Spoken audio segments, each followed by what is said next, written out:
Magandang araw mga kaibigan. Quick search po tayo para sa No Contact Apprehension Policy or INCAP ng MMDA. Dito po sa website,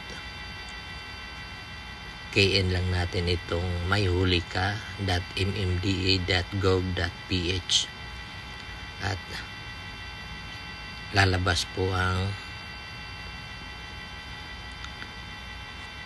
Mayhulika. Dito po ikikiin natin ang plate number o conduction sticker ng sasakyan. Halimbawa ito, at itong sa baba naman, ito yung hinahanap na MB file number. Makikita ito sa certificate of registration ng ating sasakyan, yung MB file number. At 15 digit po ito, yun ang ipasok nyo.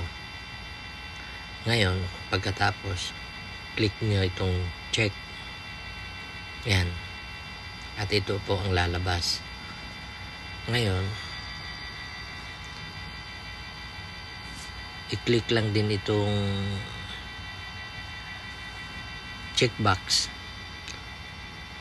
para lalabas yung blue, para mag-bright ang blue. Saka tayo mag-proceed doon sa check. Yan po.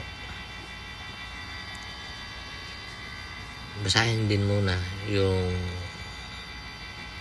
warning. Yan po makikita. Saka tayo mag-proceed. Yan. Check na. Ganun lang kabilis. Tinatakpan ko lang yung aking plate number at MB file number.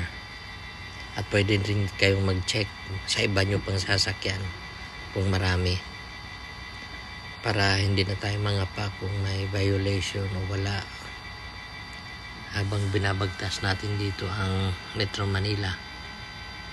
Mahirap na pag naipunan. Yan lang po. Salamat mga kaibigan sa panonood. God bless.